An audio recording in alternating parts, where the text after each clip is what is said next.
श्री शिवाय नमस्तुभ्यम हर हर महादेव। इस चैनल पर हम आपको गुरुजी पंडित प्रदीप मिश्रा जी के बताए उपायों को वीडियो के माध्यम से करके बताते हैं ताकि वे उपाय आपको वीडियो के माध्यम से देखकर समझने में आसानी हो। उसी श्रृंखला में 23 फरवरी 2024 दिन है शुक्रवार का और तिथि है माघ शुक्ल चतुर्दशी की।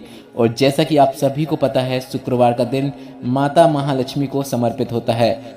और इस वीडियो में हम आपको गुरुजी पंडित प्रदीप मिश्रा जी के बताए लक्ष्मी प्राप्ति के, धन प्राप्ति के और मनोकामना पूर्ति के 3 अचूक उपायों की जानकारी दे रहे हैं। इस वीडियो में हम जो आपको उपाय बताने वाले हैं उनमें से पहला उपाय है शिवलिंग पर किस प्रकार से जल अर्पित कर देने से हमें लक्ष्मी प्राप्ति होती है, हमारे घर में धन संपदा की वृद्धि देखने को मिलती है। दूसरा उपाय जो रहेगा वह शुक्रवार के दिन रोग मुक्ति के लिए संजीवनी मंत्र वाला उपाय है, जिसे आपको सिर्फ शुक्रवार के दिन करना होता है। तीसरा उपाय जो है वह शुक्रवार के दिन दूध का छींटन लड्डू गोपाल पर करने वाला महालक्ष्मी प्राप्ति वाला उपाय है, जिसे भी आपको सिर्फ और सिर्फ शुक्रवार के ही दिन करने होते हैं। इस वीडियो में बताए गए सभी उपाय आपको सिर्फ और सिर्फ शुक्रवार के ही दिन करने होते हैं।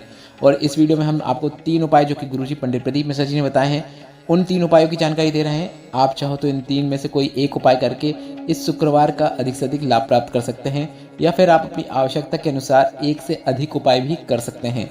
बढ़ते हैं पहले विशेष उपाय की ओर। सबसे पहले शुरुआत करते हैं सबसे सरल और आसान उपाय से, जो आप इस शुक्रवार के दिन कर सकते हैं। और हम आशा करते हैं कि आप सभी यह लक्ष्मी प्राप्ति उपाय, धन प्राप्ति उपाय अवश्य करते होंगे। आपको शिवलिंग पर जल अर्पित करना है और जल आप जैसे अर्पित करते हैं वैसे ही अर्पित करना है। मतलब सबसे पहले जल आपको गणेश भगवान के स्थान पर, इसके बाद शरण कार्तिकेय भगवान के स्थान पर, इसके बाद माता अशोक सुंदरी के स्थान पर, इसके बाद शिवलिंग का जो कटीय भाग होता है, माता पार्वती का जो हस्तकमल होता है वहाँ पर, इसके बाद ऊपर अगर जलाधारी बंदी है जहाँ पर शंकर भगवान की 5 बेटियाँ जया विषहरा शामली वाली 2 तली देव है, वहाँ पर थोड़ा सा जल और अंत में पूरा जल शिवलिंग के ऊपर अर्पित करना होता है।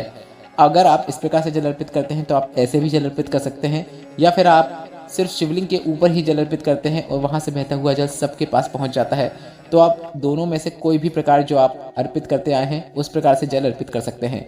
इस उपाय के अंतर्गत आपको इस बात का ध्यान रखना है, आप जैसे भी जल अर्पित करते आए हैं वैसे ही करना है। पर जब थोड़ा सा कलश में जल बचता है, मतलब जब कलश का जल पूर्ण होने वाला होता है, तो उससे पहले आपको कलश का मुख अपनी ओर कर लेना है। मतलब आपको अपनी ओर कलश का मुख कर देना है। गुरुजी का बताया यह विशेष उपाय लक्ष्मी प्राप्ति के लिए शिवलिंग पर जल अर्पित करने का है। इसमें जब जल खत्म होने वाला रहता है कलश से, तो कलश का मुख हम अपनी ओर कर लेते हैं। और गुरुजी ने ऐसा करने को इसलिए कहा है, गुरुजी ने कहा जब आप कलश का मुख थोड़ा अपनी ओर कर लेते हैं, थोड़ा सा टेढ़ा कर लेते हैं, तो ऐसा कर देने से महादेव के साथ साथ महालक्ष्मी की भी आपको विशेष कृपा प्राप्त होती है। और ऐसा करने वाले के घर में कभी भी किसी चीज़ की कमी नहीं होती है। क्या अभी तक आपने यह प्रयोग कर रहे थे या फिर किया है? कमेंट बॉक्स के जरिए आप हमें ज़रूर बताइएगा। आप वीडियो के माध्यम से देखकर समझ सकते हैं कि किस प्रकार से कलश का मुख अपनी ओर करना होता है। बढ़ते हैं दूसरे विशेष उपाय की ओर। शुक्रवार के दिन बेलपत्र के वृक्ष के नीचे गुरुजी का बताया एक ऐसा उपाय जिसे कर देने से अगर आपको कोई बड़ा रोग हो गया है, या फिर आप बार बार बीमार पड़ जाते हैं, या फिर आपके घर में कोई है जो बार बार बीमार पड़ जाता है, उसके लिए आप यह विशेष उपाय कर सकते हैं, या फिर आप स्वयं के लिए भी कर सकते हैं। अगर दवाइयाँ कार्य नहीं कर रही हैं, बड़ी बीमारी हो गई है, या फिर बड़ी बीमारी का अंदेशा लग रहा है, या फिर आप जाँच के लिए जाने वाले हैं, किसी भी प्रकार की समस्या होने पर यह संजीवनी वाला उपाय आपको शुक्रवार के दिन करना होता है। शुक्रवार के दिन आपको बेलपत्र के वृक्ष के नीचे बैठना है, घी का दीपक लगाना है और शरीर में जो रोग है उसका स्मरण करना है और शंकर जी से विनय करना है कि हे भोलेनाथ, आपने शुक्र देवता को जो संजीवनी मंत्र दिया है, तो क्या आप मेरे को वह मंत्र प्रदान नहीं करेंगे? मेरा रोग, मेरी बीमारी, मेरे दुख को आप नहीं हरेंगे? यह शरीर आपने दिया है भजन करने के लिए, कीर्तन करने के लिए, आपका पूजन करने के लिए, तो इस शरीर को भी आपको ही संभालना है। इस प्रकार से भोले बाबा से, भोलेनाथ से, शंकर भगवान से आपको निवेदन करना है। और बेलपत्र के ओर मुख करके आपने पहले दीपक लगाया, निवेदन किया, इसके बाद आपको बेलपत्र की वृक्ष की ओर मुख करते हुए ही महामृत्युंजय मंत्र का स्मरण करना है। अगर आपको महामृत्युंजय मंत्र याद नहीं है तो आप गूगल के थ्रू उसको निकाल सकते हैं और उसको देखते हुए भी पढ़ सकते हैं। इसके बाद गुरुजी ने कहा है आपका वह रोग, वह बीमारी, वह दुख धीरे धीरे समाप्ति की ओर चला जाता है। यह विशेष उपाय आप प्रत्येक शुक्रवार को कर सकते हैं और कम से कम 5 शुक्रवार यह विशेष उपाय आप अवश्य करिएगा, आपको लाभ जरूर देखने को मिलेगा। बढ़ते हैं तीसरे और अंतिम विशेष उपाय की ओर। गुरुजी ने सबसे पहले तो यह बताया है कि यह जो उपाय हम अभी आपको बताने वाले हैं, गुरुजी ने कहा इस उपाय का वर्णन आपको विष्णु पुराण के अंतर्गत देखने को मिलता है। गुरुजी ने कहा, आपको एक पात्र में, मतलब आपके पास अगर कटोरी है या फिर कोई भी पात्र है, उसमें आपको थोड़ा सा जल डाल देना है, थोड़ा सा दूध डाल देना है। इसके बाद आपको उसमें थोड़ा सा केसर के चावल डाल देना है, मतलब केसर से चावल मिला लीजिए। केसर में थोड़ा सा चावल मिलाने के बाद उन चावल के दानों को आपको इस दूध और पानी में जो आपने कटोरी में लिया है इसमें डाल देना है। इसके बाद आपको दूर्वा का उपयोग करते हुए, जो दूर्वा आपके घर में किसी गमले में लगी हो या फिर कहीं मंदिर में हो या फिर कहीं अच्छी जगह पे दूर्वा लगी हो, उसी दूर्वा का उपयोग करना है। दूर्वा का उपयोग करते हुए आपको 108 बार माता महालक्ष्मी का नाम लेते हुए या फिर माता महालक्ष्मी के किसी मंत्र का उच्चारण करते हुए आपको दूर्वा का उपयोग करते हुए दूध का छींटन लड्डू गोपाल, आपके घर में जो भी गोपाल की प्रतिमा है या फिर विष्णु भगवान की प्रतिमा है या फिर जो भी आपके पास विष्णु भगवान या गोपाल की मूर्ति है, उस पर आपको छींटन करना है। किसका छींटन करना है?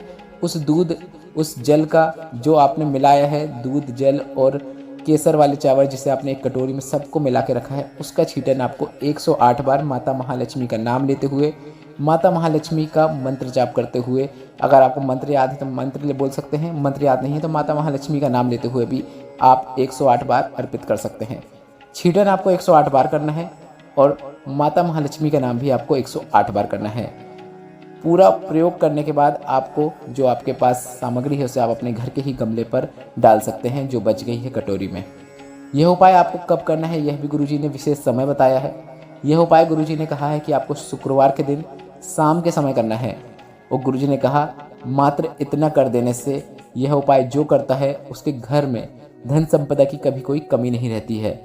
उसके घर में हमेशा माता लक्ष्मी और विष्णु भगवान की कृपा बनी रहती है। यह विशेष उपाय आप 2 से 3 शुक्रवार करके देखिएगा, आपको लाभ जरूर देखने को मिलेगा।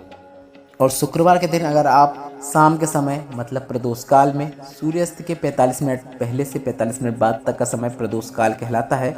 अगर इस समय आप बेलपत्र के वृक्ष के नीचे या फिर पीपल के वृक्ष के नीचे या फिर आंवले के वृक्ष के नीचे या फिर वट वृक्ष के नीचे जाकर एक घी का दीपक प्रज्वलित कर देते हैं, इस दीपक में आपको लंबी बाती का उपयोग करना है। और इस दीपक को अगर आप प्रज्वलित कर देते हैं, ऐसे में भी आपके घर पे भोलेनाथ के साथ साथ माता महालक्ष्मी की भी कृपा देखने को मिलती है। गुरुजी ने कुछ विशेष वृक्ष बताए हैं जिनमें से यह 5 महत्वपूर्ण वृक्ष हैं। अगर आप 5 वृक्ष में नहीं जा सकते तो ऐसा कोई ज़रूरी नहीं है कि आपको 5 वृक्ष में जाना है। आप किसी भी एक वृक्ष का चयन कर लीजिए और एक नियम बना लीजिए कि मैं शुक्रवार के दिन, शनिवार के दिन और सोमवार के दिन, इन प्रमुख दिनों में प्रदोष काल में शाम के समय एक घी का दीपक इन वृक्षों के नीचे प्रज्वलित करूंगा या करूंगी। आपको लाभ जरूर देखने को मिलेगा, घर में धन वृद्धि देखने को मिलेगी। इस वीडियो में बताया गया उपायों से संबंधित अगर अभी भी आपके मन में कोई प्रश्न है तो ये प्रश्न आप कमेंट बॉक्स के जरिए पूछ सकते हैं।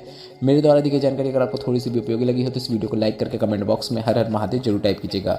श्री शिवाय नमस्तुभ्यम। हर हर महादेव।